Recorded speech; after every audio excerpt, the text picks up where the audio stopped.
PMI itu kan sebetulnya dilahirkan dan didirikan dan bertahan sampai hari ini tugasnya cuma satu. Bikin orang, bentuk orang, kader orang. Tugasnya cuma itu. Di tujuan PMI kan seperti itu juga. Gitu. Kenapa penting? Gitu. Karena pada akhirnya alumni-alumni PMI nantinya, kader-kader PMI nantinya yang akan menjadi agent of change, gitu. Yang akan menjadi aktor-aktor penggerak. Assalamualaikum warahmatullahi wabarakatuh, pemirsa TVNU, apa kabar? Wah, jumpa lagi kita bersama saya Resi Maulida di Serambi Nusantara spesial Kongres ke-21 Pergerakan Mahasiswa Islam Indonesia.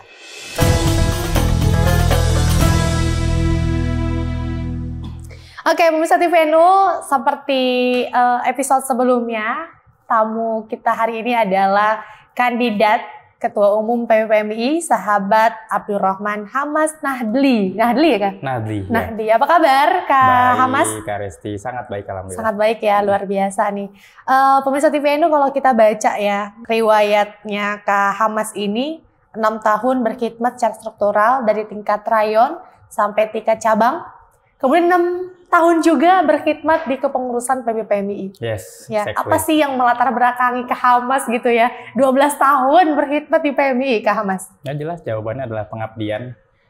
Ada hal-hal yang pada akhirnya itu mengisi jiwa kita ya. Bukan hanya sekedar hidup, kerja, terus kuliah, menikah, hidup kaya raya, mati masuk surga. Tapi kita punya tanggung jawab sosial, punya tanggung jawab moral, khususnya kepada masyarakat, kelompok Nahdliyin sebagian besar kelas menengah bawah yang itu perlu kita dampingi selalu, dan salah satunya melalui PMI bagi saya menjadi ruang pembelajaran sekaligus ruang aktualisasi diri untuk kita berkhidmat bagi NU, bagi bangsa dan negara. Ya, klise jawabannya tapi memang itu. Oke, pemirsa TVNU, saya perlu sampaikan bahwa Kak Hamas ini dulu berproses di cabang Sleman. Yes. Ya kan, ini istimewa juga ya, Sleman, Yogyakarta. Ya. Iya. Kemudian hari ini menjabat sebagai Wasekjen PMI. Bidang media dan opini publik. Jadi permediaan kakak juga masih dalam progresif sih, saya lihat nih. Semua PMI official saya yang handle dan tim itu saya yang koordinir, mulai dari website, Instagram, YouTube, dan beberapa hal lainnya. Sekaligus rilis media yang memang kita koordinir setiap kegiatan PMI. Bahkan salah satunya adalah di 3 tahun zamannya kepengurusan Gus AB, ya.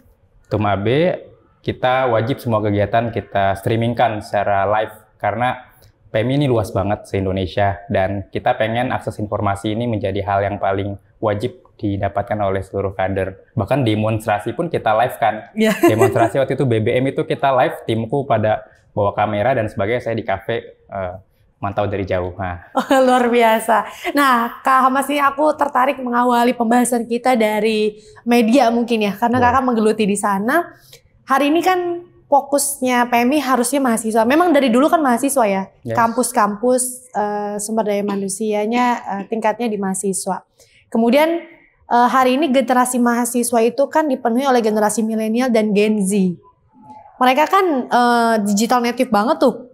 Ya kan, kemudian kompleks juga beliau, mereka nih generasi ini. Bagaimana kakak melihat peluang untuk masuk pendekatan pada generasi milenial, generasi Z dengan pendekatan media?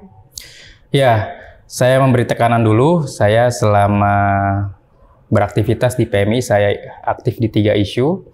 Pertama bicara soal tadi disampaikan Resti soal media. Yang kedua di perencanaan kebijakan, saya juga di Bapeda dan di Bapenas. Lalu yang ketiga saya berkecimpung juga di community empowerment, sempat di Pertamina juga 2 tahun.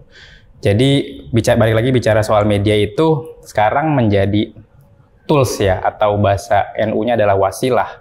Tools yang wajib digunakan oleh PMI dan seluruh perangkatnya dalam rangka melakukan banyak hal. Pertama sebagai ruang ideologi, sebagai ruang kaderisasi, sebagai ruang transfer knowledge, pengetahuan, dan banyak hal lainnya. Itu harusnya digunakan dengan baik semaksimal mungkin. Kenapa? Karena dari beberapa data misalnya sekarang itu ada sekitar 220 juta penduduk menggunakan sosial media. Sebagian besar adalah generasi milenial, generasi Z gitu, dan itu sudah menjadi angka yang luar biasa. Ditambah angka penggunaan internet itu rata-rata sekarang itu 8 jam sehari. Jadi masyarakat secara khusus adalah anak-anak muda sekarang menghabiskan waktunya banyak di handphonenya, di laptopnya, melalui internet.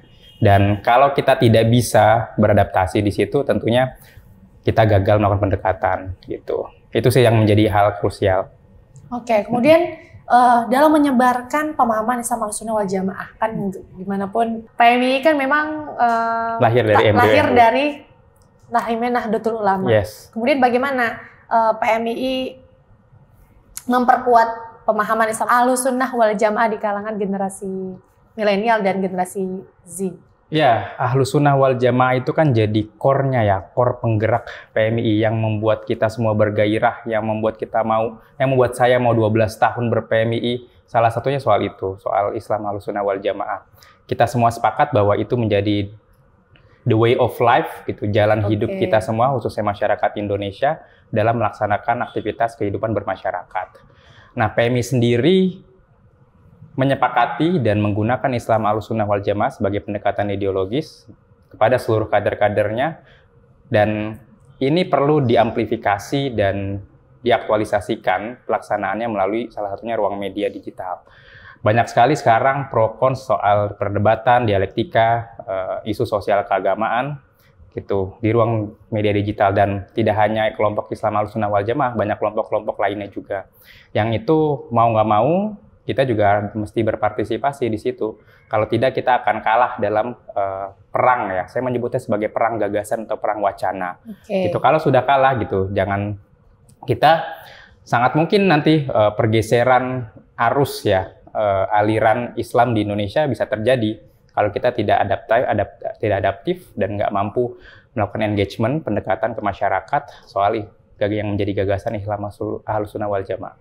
Oke. Kalau kakak sendiri mengenal Islam Ahlussunnah wal Jamaah secara ideologis kah dari PMI atau memang secara ideologis lahir dari orang tua?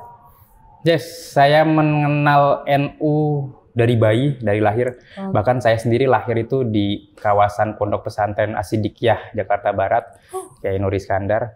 Kebetulan ayah saya dulu pengajar di situ, jadi nuansa pesantren melekat gitu. Meskipun saya sejujur saja dari ketika kecil memang sekolahnya sekolah umum karena di Jakarta ya, gitu. Cuma yang menjadi catatan bahwa embrio Nahdlatul Ulama itu kita aktualisasi dalam kehidupan bermasyarakat gitu. Jadi bicara soal nilai-nilai toleransi, nilai-nilai kemoderatan itu memang bukan hanya soal teori ya, bukan hanya soal narasi, tapi itu yang harus dipraktekkan dengan baik. Nah, Islam Ahlussunnah wal Jamaah mengedepankan soal itu. Bagaimana Islam hadir di masyarakat untuk jadi rahmat bagi seluruh alam. Seluruh alam itu artinya bukan hanya bicara soal manusia, bicara soal hubungan kita dengan alam, hubungan kita dengan Gusti Allah, hubungan kita juga dengan manusia lainnya. Itu tanpa pandang ras, tanpa pandang suku gitu. Kita hadir dalam rangka menciptakan kemaslahatan bagi masyarakat. Gitu. Jadi kalau masih banyak kelompok masyarakat yang tidak merasa sejahtera, masih banyak yang teralienasi, artinya Islam Ahlussunnah wal Jamaah masih butuh proses perjuangan luar biasa di Indonesia. Kalau masih banyak aktivitas-aktivitas intoleransi gitu, proses pendiskreditan kepada masyarakat kelompok lain yang dianggap minoritas, dianggap menyimpang dan sebagainya, berarti masih butuh perjuangan luar biasa Islam Ahlussunnah wal Jamaah. Nah, itu sebetulnya saya mencoba menarasikan Ahlussunnah wal Jamaah dengan kalimat-kalimat yang lebih sederhana. Oke, menarik banget ini. Kak Hamas, aku mau melihat ya tanggapan Kak Hamas mengenai hasil keputusan muktamar terbaru NU di 2021 itu muktamar ke-34 di Lampung.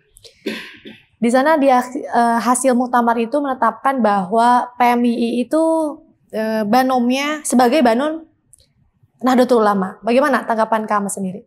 Perdebatan pro kon soal PMII dan NU sebagai banom ataupun sebagai bukan banom gitu.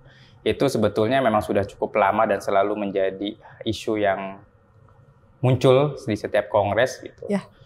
Dan sebetulnya saya secara pribadi sebelum masuk soal pro cons itu ya, saya tidak mau terjebak soal polarisasi kedua hal tersebut gitu. Tapi yang perlu menjadi catatan bahwasanya saya mengakui secara penuh bahwa PMII suka tidak suka, mau tidak mau menjadi salah satu garda terdepan dalam melakukan kaderisasi bagi kelompok muda NU khususnya yang berada di perguruan tinggi, yang kuliah gitu. Jadi terlepas dari itu juga NU berdiri, lahir dari rahim NU, juga banyak terlibat dalam sejarah NU sendiri gitu. Pasca 1960 sampai hari ini, dan melahirkan banyak sekali intelektualitas muda NU yang hari ini berkiprah gitu di berbagai sektor. Nah, balik lagi tadi ke pertanyaan itu, jadi kita jangan terjebak dengan hal-hal yang menurut saya sifatnya tidak substantif gitu. Oke, karena pada akhirnya hadirnya PMI di bawah NU atau tidak tetap bisa berkontribusi sangat maksimal dan optimal kepada NU. Yang menjadi catatan kalau Kak Resti melihat salah satu misi saya adalah memperkuat interdependensi PMI dan NU khususnya dalam proses kaderisasi di kampus-kampus gitu. Nah, itu yang jadi catatannya. Sebetulnya kan apa sih yang kita harapkan ketika PMI semakin erat dengan NU? Salah satunya adalah kita punya peta jalan, kita punya proses sinkronisasi, integrasi, bagaimana proses kaderisasi kader muda NU di kampus bisa terwujudkan dengan baik. Gitu. Jadi memaksimalkan kader-kader muda NU yang dari IPNU, IPPNU yang di tingkat madrasah aliyah maupun di sekolah negeri, ketika berada di perguruan tinggi negeri dipastikan mereka masih memegang teguh ajaran Islam Ahlussunnah wal Jamaah. Dan tidak hanya di kampus-kampus Islam negeri atau kampus-kampus NU, tapi juga di seluruh kampus termasuk kampus-kampus umum. Nah, itu pada akhirnya ketika diskusi itu hadir secara maksimal gitu. Misalnya secara konkret lah. Misalnya saya dengan Ketum Gus Yahya, nanti juga ada Bang Adin sebagai Ketum Ansor duduk bareng. Kita bisa mendiskusikan itu secara bersama. Yang paling penting apa? Soal apa? Pertama adalah menghilangkan ego sektoral, yang kedua adalah political will, keinginan politiknya gitu. Kita punya political will yang kuat bahwa kita punya tujuan yang sama kok, bagaimana memastikan kualitas kader muda NU, sumber daya manusia NU di kampus-kampus. Nah, itu yang sebetulnya yang perlu jadi catatan secara substantif, dan pada akhirnya banyak kegiatan atau program pendekatan-pendekatan yang bisa kita lakukan secara bersama-sama. Ambil contoh sedikit, Ansor di bawah kepemimpinan Bang Adin Jawaharudin punya salah satu program yang luar biasa menurut saya, namanya Ansor University. Dan itu saya replikasi di salah satu program saya dan di misi saya soal PMI University. Karena bagi saya itu menjadi hal yang fundamental sekarang, soal bagaimana PMI menjawab kebutuhan tantangan zaman di ruang-ruang profesional. Itu jadi salah satu contoh. Artinya kan, kita tuh tidak masalah gitu, saling melengkapi, saling meniru PMI, Ansor, dan NU. Ketika itu inline dari integrasi satu sama lain, yang menjadi objektif kita semua itu pada akhirnya bisa terwujudkan kok. Dan itu bisa melalui atau tanpa melalui PMI harus dibawa NU secara struktural. Nah, balik lagi, kalau memang pada akhirnya akan ada proses diskusi yang lebih mendalam soal PMI di bawah struktur NU, ya monggo gitu. Itu kan soal bagaimana kita melahirkan konsensus saja. PMI tidak bisa keputusannya hanya di ketua umum. Itu upaya proses menghadirkan dialektikanya itu saya bisa menghadirkan. Tapi pada akhirnya menjadi konsensus bersama seluruh elemen PMI, bukan hanya kader-kadernya, juga senior-senior, alumni-alumninya, ya itu sangat mungkin gitu. Tapi balik lagi, kita bicara hal-hal yang lebih substantif gitu, dan jangan sampai habis energi kita untuk melakukan perdebatan-perdebatan yang bagi saya tidak begitu substantif. Kalau Kak Hamas sendiri lebih menghendaki status PMI di Nahdlatul Ulama seperti apa? Ya, kalau saya secara pribadi pada prinsipnya itu soal jadi sebetulnya tidak terlalu mengkhawatirkan. Saya tidak terlalu mengkhawatirkan PMI mau di bawah NU ataupun di luar NU, bagi saya sama saja. Yang penting kultur tetap Nahdlatul Ulama. Yang penting kultur. Yang kedua adalah dialektikanya berjalan, duduk barengnya berjalan. Interdependensi itu betul-betul terrealisasi. Jadi nggak cuma sekedar jargon. PMI sekarang itu interdependensi dengan NU, tapi interdependensi itu kan perlu dipraktekkan. Prakteknya seperti apa? Ya kita duduk bareng, kita ngobrol, kita diskusi, ngopi bareng-bareng dengan elemen-elemen muda NU lainnya, dengan elemen-elemen instruktur NU lainnya. Kita mau punya visi misi apa nih ke depan gitu. Itu yang perlu digarisbawahi. Oke. Ini menarik sekali Kak Hamas. Nanti saat Kakak terpilih nih sebagai Ketua Umum PMI, bagaimana Kakak melihat isu isu internasional, kemudian isu-isu domestik, apalagi mungkin ya kakak akan menghadapi residu-residu politik. Oke, sekarang kita sebenarnya pertanyaannya coba saya simpulkan seperti ini. Sebetulnya hal apa sih pada akhirnya yang bisa diperankan oleh PMI ya dalam konteks nasional, dalam konteks internasional juga. Ya. Pertama, kalau bicara isu internasional, gitu sah-sah saja memang PMI menanggapi dengan perspektifnya sendiri, dengan perspektif Islam Ahlussunnah wal Jamaah, dengan paradigmanya itu monggo-monggo saja gitu. Cuma memang kita harus berkaca orientasi PMI itu sebenarnya apa sih? Gitu. PMI itu kan sebetulnya dilahirkan dan didirikan dan bertahan sampai hari ini tugasnya cuma satu, bikin orang, bentuk orang, kader orang. Tugasnya cuma itu. Di tujuan PMI kan seperti itu juga. Gitu. Kenapa penting? Gitu. Karena pada akhirnya alumni-alumni PMI nantinya, kader-kader PMI nantinya yang akan menjadi agent of change, gitu. Yang akan menjadi aktor-aktor penggerak di daerah-daerahnya, di kampung-kampungnya, di wilayahnya masing-masing dalam berbagai sektor. Gitu. Nah, secara spesifik bicara soal politik di nasional memang pas terutama sejak tahun 2017 ya saya menyoroti memang sangat dinamis gitu. Mulai ada polarisasi antara satu kelompok dengan kelompok lain dan sampai hari ini pun dinamika itu berjalan dengan bagi saya sangat cair ya politik saat ini dan saya sendiri cukup senang ya dengan dinamika politiknya. Artinya kita polarisasi itu yang sejak tahun 2017 terbangun itu mulai perlahan luntur gitu. Apalagi besok nanti pilkada di 2024 ini bisa jadi ada peta-peta baru yang menghadirkan koalisi-koalisi baru secara teknisnya. Gitu. Cuma yang perlu digarisbawahi gitu. Kita tidak hanya sekedar menghadirkan entertain of politics-nya saja, tapi yang perlu kita jaga bagaimana proses politiknya berjalan dengan baik gitu, dengan tujuan yang maslahah. Tujuannya apa? Mencerdaskan masyarakat.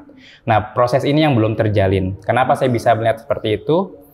Kunci politik di Indonesia dengan model demokrasi yang saat ini kita jalankan adalah di partai politik. Gitu. Saya belum melihat adanya proses revitalisasi partai politik, proses rebranding, reperspektif partai politik yang tadinya yang lebih banyak sebelum-sebelumnya bicara hal-hal yang non substantif gitu. Tidak banyak melakukan aktivitas pendidikan politik gitu, coba beralih ke ruang-ruang itu gitu. Dan alhasil ketika mahasiswa sebagai salah satu organisasi intelektual, sebagai organ intelektual ya sangat mungkin terlibat juga dalam politik. Catatannya selama partai politik juga sudah membenah diri untuk melakukan penjelasan politik bagi masyarakat. Tapi kalau masih gayanya seperti saat ini, bagi saya mahasiswa baiknya memang berada di luar partai politik terlebih dahulu gitu, karena itu akan jadi bias nanti, bias wacana kritis di mahasiswa, bias terhadap advokasi terhadap berbagai kebijakan dan sebagainya, itu menjadi penting. Nah, jadi sebelum bicara soal mahasiswanya seperti apa berurusan dengan politik dan partai politiknya terlebih dahulu yang harus berbenah diri gitu. Jangan-jangan pendekatan-pendekatan yang digunakan untuk mendekati generasi muda, Gen Z, Gen milenial masih pendekatan-pendekatan gimmick saja gitu, tapi tidak substantif. Artinya Kak Hamas setuju atau tidak ketika mahasiswa aktif tidak terlibat pada politik praktis? Ya, untuk saat ini iya gitu. Karena saya belum melihat adanya perbaikan partai politik yang secara radikal ya. Radikal artinya secara betul-betul partai politik melakukan proses kaderisasi yang non kompromi gitu, tidak ada proses eksklusivitas terhadap kelompok-kelompok tertentu atau darah tertentu, juga melakukan aktivitas-aktivitas dari bawah gitu, kaderisasinya berjalan dengan baik gitu. Itu yang perlu jadi catatan. Tapi mungkin 5 tahun atau 10 tahun lagi sangat mungkin mahasiswa bisa terlibat gitu. Kalau dulu di zaman pergerakan gitu, tokoh-tokoh pra kemerdekaan kita aktif gitu, gitu. Pasca kemerdekaan pun aktif di partai-partai politik. Nah, itu karena memang nuansa partai politik saat itu ya ruang-ruang ideologinya berjalan dengan baik gitu. Tapi kalau sekarang partai politik bagi saya tidak cukup jelas membedakan satu partai politik dengan partai politik lainnya di ruang-ruang ideologi gitu. Jadi bagi saya semuanya mirip-mirip lah, sama-sama gitu. Kalau bisa nyari yang elektabilitas tinggi melalui artis gitu, ya why not gitu. Nah, itu jadi concern ya bagi saya. Oke, ini menarik sekali. Kalau boleh tahu apa sih visi besar kakak nanti di PBPMI itu? Ada 3 kata kunci kalau di visi saya. Pertama adalah soal kader unggul, yang kedua adalah kader berperan, yang ketiga adalah kader yang membuat perubahan. Gitu. Bicara soal kader unggul, sederhananya adalah bagaimana kita punya peta jalan, kita punya skema, kita punya metodologi dalam melahirkan kader-kader yang unggul, baik secara nilai dan karakter, secara kapasitas knowledge, yang ketiga adalah secara kompetensi, gitu, keahlian. Nah, 3 hal ini perlu di breakdown dalam banyak hal tentunya, melalui modul kaderisasi yang komprehensif, lalu melalui skemanya seperti apa. Yang kedua adalah bagaimana kita bisa memfasilitasi, mengakomodir kader-kader non-sosial keagamaan, kader-kader yang punya isu-isu teknis, isu-isu saintifik, salah satunya melalui PMI University itu, gitu. Bahkan nanti juga disediakan ruang-ruang untuk memfasilitasi sertifikasi bagi keahlian-keahlian tertentu. Ini menjadi kata kunci penting.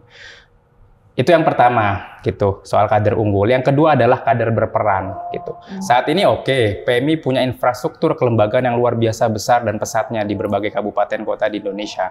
Saat ini mungkin ada sekitar hampir 260 cabang kota atau kabupaten di seluruh Indonesia. Dan banyak sekali sekarang kader-kader NU yang ada di PMII terlibat dalam banyak ruang-ruang politik, gitu. Mulai dari ruang penyelenggaraan pemilu, legislatif, eksekutif, juga di beberapa daerah juga sudah banyak. Tapi jangan sampai berhenti di situ. Banyak sekali ruang-ruang yang bisa diambil perannya oleh PMII di ruang-ruang profesional, di private sector, lalu di NGO, di swasta, lalu di NGO internasional, komunitas-komunitas internasional. Itu yang pengalaman saya berjejaring di kelompok-kelompok tersebut, absen PMII. Saya tidak melihat banyak kader PMII. Gitu. Jadi saya kadang merasa, di satu sisi kadang saya merasa teralienasi kan. Kok cuma kayak saya atau beberapa orang saja gitu. Nah, itu yang perlu angle-nya, perspektif perlu diperluas. Dengan memperluas perspektif ini, pada akhirnya kita juga memperluas model pendekatannya. Gitu. Jadi kader-kader PMI punya peran lebih. Yang kedua, masih soal peran. Seringkali peran PMI dalam konteks bermasyarakat, dalam konteks bernegara, hadir di ruang yang hampa. Padahal PMI sebagai gerakan intelektual harusnya lebih punya kekuatan yang jauh lebih kuat dalam menghubungkan antara yang menjadi kebutuhan dan masalah masyarakat terhadap pemangku kebijakan. Gitu. Seringkali cara PMII menghadapi itu sangat reaktif. Ada isu apa baru muncul, baru melakukan respon. Misalnya soal tapera, misalnya terakhir, atau soal apapun lagi. Itu selalu responnya sangat reaktif. Gitu. Padahal PMI bisa terlibat sejak awal dalam proses perencanaan kebijakan. Kebetulan saya di Bapeda dan seringkali menjadi salah satu narasumber ahli penanggap di berbagai isunya di Bappenas. Kita bisa hadir di ruang itu, dan itu menjadi penting karena ketika bicara soal perencanaan kebijakan, itu yang akhirnya nanti melahirkan program-program yang ada di berbagai kementerian, pemerintah provinsi, dan sebagainya. Kita harus pantau dari awal seharusnya, terlibat sejak awal. Adanya meaningful participation, mulai dari proses perencanaan, pelaksanaan, pemantauan, hingga evaluasi. Nah, ini PMI absen di sini, saya lihat. Gitu. Jadi, alih-alih sebelum jauh kita melakukan aksi, demonstrasi, menanggapi isu tertentu, harusnya kita bisa terlibat. Dan saya lihat nuansa gitu, atau ambience politik saat ini sudah terbuka kok dengan banyak sekali kelompok-kelompok masyarakat gitu. Salah satunya misalnya kelompok rentan, kelompok disabilitas bahkan dilibatkan secara penuh di Bappenas, di Bapeda dan sebagainya. Nah, itu yang perlu PMI hadir di ruang itu. Itu peran. Yang terakhir, soal kader yang membawa perubahan. Perubahan itu secara eksternal bagi saya adalah ketika PMII itu bisa menjadi salah satu instrumen perubahan, instrumen yang diharapkan oleh masyarakat dapat membantu mereka gitu. Nah, ini yang seringkali tidak terjadi gitu. PMII tidak berhasil atau kurang berhasil menjadi gerakan intelektual organik. Gerakan intelektual organik artinya intelektual itu tidak hanya di ruang-ruang diskusi saja, tidak hanya di pikiran kita, tapi itu bisa menjadi wasilah, bisa menjadi alat bagi mengatasi permasalahan di masyarakat. Banyak sebetulnya isu yang bisa dihadapi oleh PMI di masyarakat, mulai dari isu pendidikan, kesehatan, ketenaga kerjaan dan sebagainya. PMI harus terlibat, minimal belajar terlibat gitu. Karena kan ber-PMI itu ada proses pembelajaran ya. Nanti baru pasca PMI kita aktualisasinya lebih nyata. Nah, itu yang perlu disiapkan secara instrumen politiknya juga, instrumen programnya, dan itu hadir di visi misi saya. Keren nih.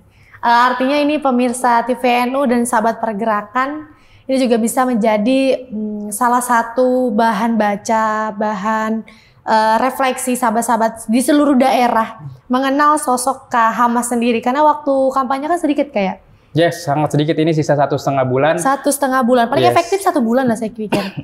Iya betul, untuk keliling mungkin nggak semua daerah bisa kita kelilingin. Nah, artinya gitu. Memang tadi penjaringan sosial ini juga sangat membantu untuk mengenalkan sosok-sosok kandidat-kandidat ketua umum PBPMII dan ketua Kopri PBPMII. Salah satunya dalam program Serambi Nusantara.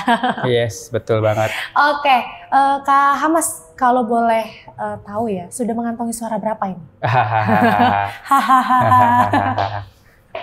Ya, cukup bisa menghantarkan saya nanti untuk bisa berproses lebih lanjut.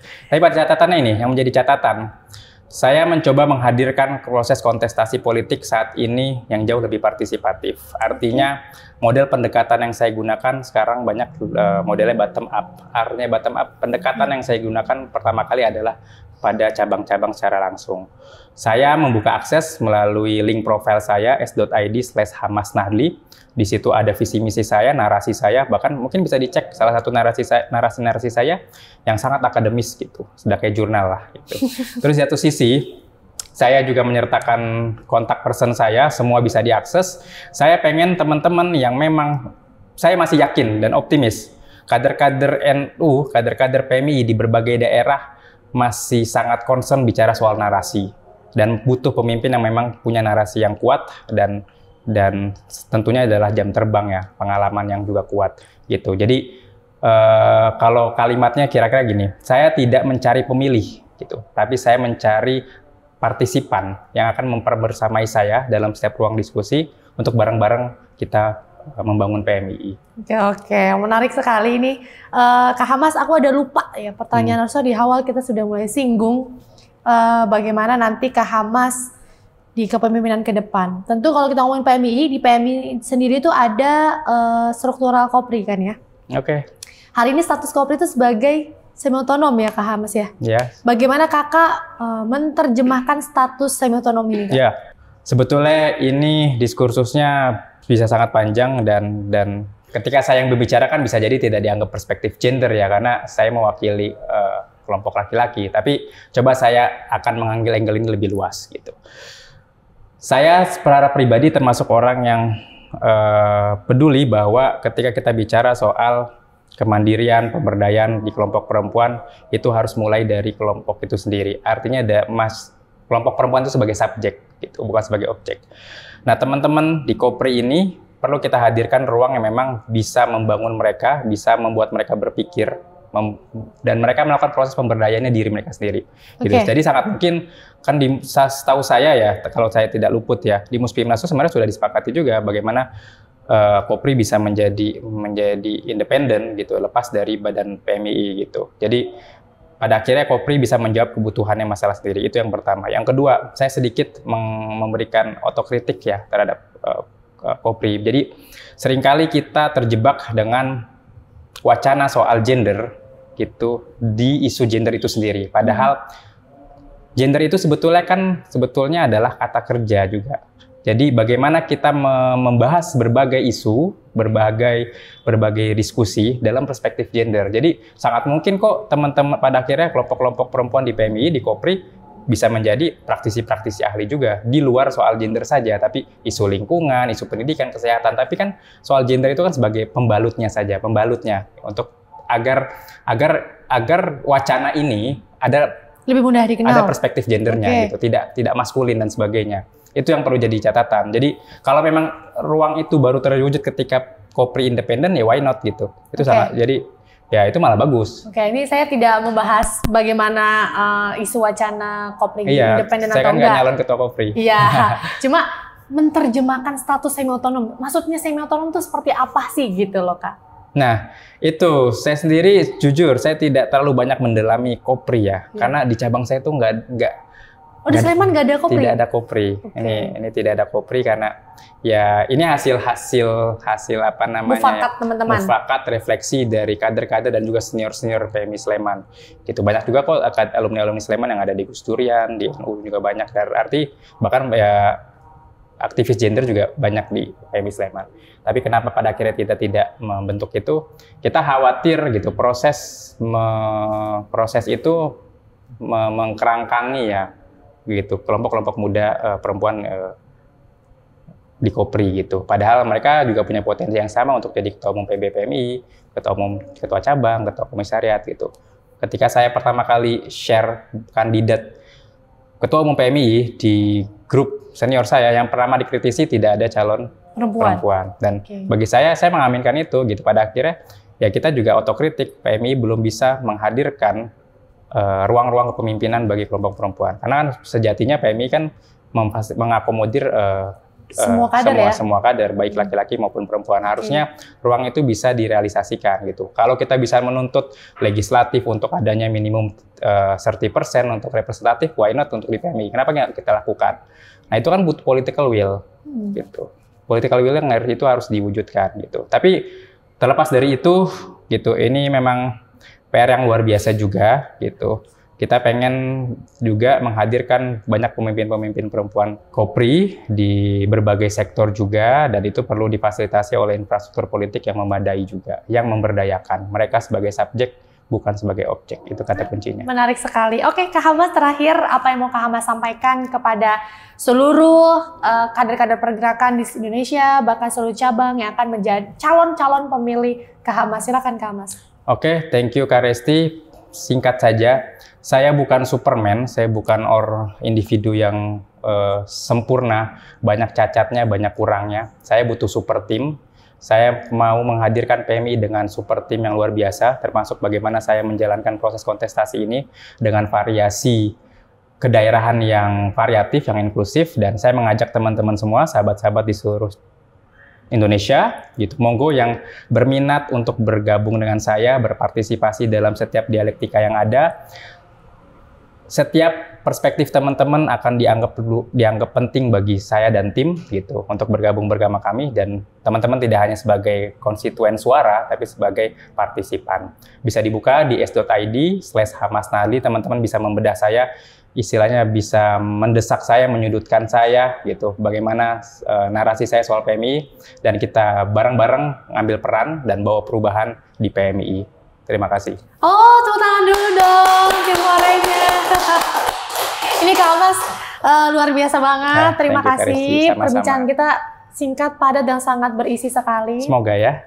Terakhir saya ucapkan selamat berkontestasi di Kongres nanti. Thank you. Semoga hasil maksud. Oke, siap. Sama-sama. Pemirsa TVNU, terima kasih sudah mendengarkan perbincangan hari ini, dan tentunya saya Resti Maulida dan calon Ketua Umum PBPMI sahabat Abdurrahman Hamas Nahli pamit undur diri. Terima kasih. Wassalamualaikum warahmatullahi wabarakatuh. Waalaikumsalam warahmatullahi wabarakatuh.